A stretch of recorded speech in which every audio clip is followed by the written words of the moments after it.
Доброго ранку, малята. Впізнали мене? Так, я лисичка, симпатична та хитренька. А де я живу? Ви знаєте, малята? Правильно, я, як і мої друзі, інші дикі тварини, мешкаю у лісі.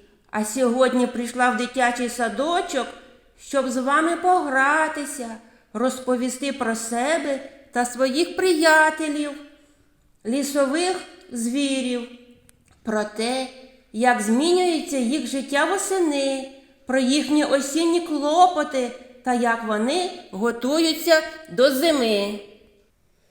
Так, що сідайте зручніше та слухайте уважно. Восени лісові мешканці будують нори, роблять запаси.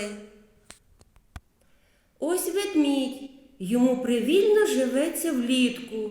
Ліс щедро пригощає клишоногого грибами та ягодами, медом диких бджіл та корінцями рослин. Іноді ведмідь живиться дрібними звірятами, комахами, рибою та жабами. За літо та осінь ведмідь устигає накопичити жир, бо жировий запас потрібен ведмедику на всю зиму. Коли листя починає опадати з дерев, для ведмедя настає час підшукувати місце для барлогу, надійне, щоб спокійно спати до весни. Готується до зими і їжачок, заготовляє підстилку. Їжак качається по траві і наколює листя на свої голочки, а потім устане і понесе на собі листяний матрац до гніздечка. Їжачок на зиму запасів не робить. Коли починаються холоди, забирається він у своє тепле гніздечко і засинає до тієї пори, поки не пригріє весняне сонечко та не розтане сніг. А ось і зайчик, він не вміє ховатися ані в дуплах, ані в норах, ні від холоду, ні від ворогів, хоча ворогів у нього чимало. Рятують зайця чуткий ніс та вуха, швидкі ноги, непримітна шубка, улітку сіра, взимку біла. Живиться заєць ночами, так безпечніше. Коли зникає зелень листя й соковита трава, зайчик ласує гілочками та корою молодих дерев та чагарників. А от у білочки восени справ, мабуть, найбільше. Треба вибрати на зиму дупло, щоб у ньому було тепло, застелити його килимом, теплим пухом та густим мохом.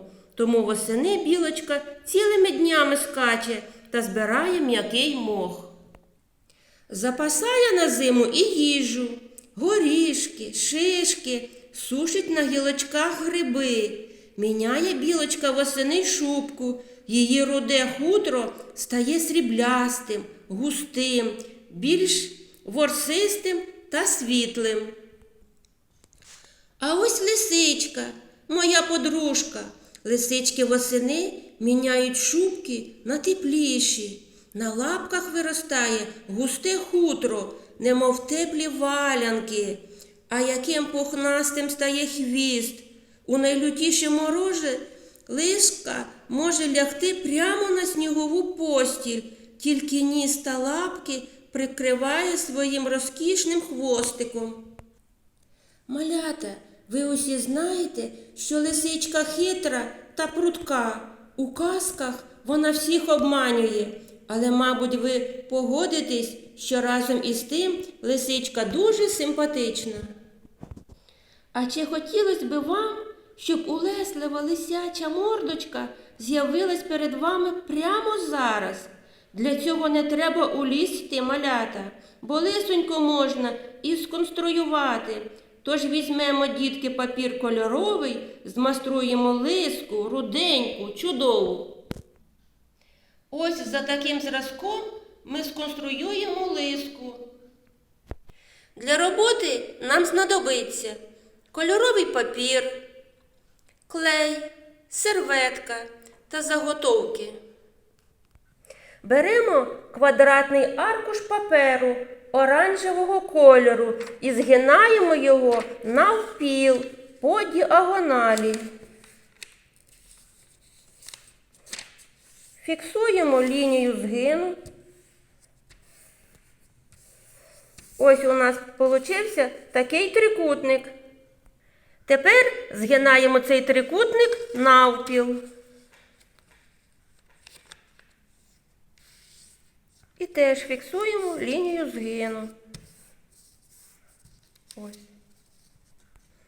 Згинаємо тепер на себе верхній край.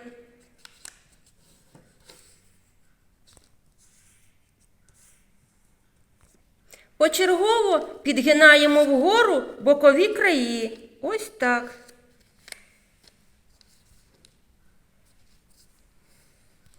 Один край, тепер інший.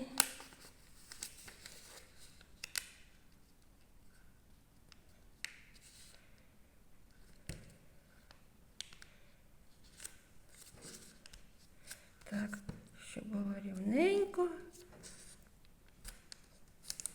Ось. Тепер наклеюємо очі. Змащуємо клеєм ретельно. От. І тепер наклеюємо за зразком.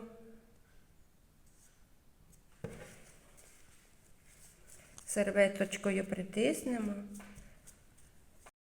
І тепер приклеюємо друге очко. Ось.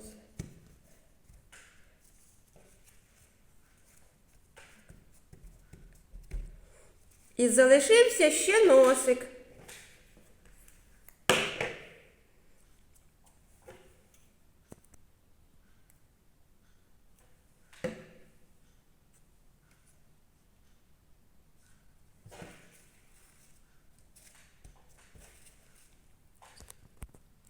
Подивіться, малята, які гарні лисенятка з'явилися в дитсадочку.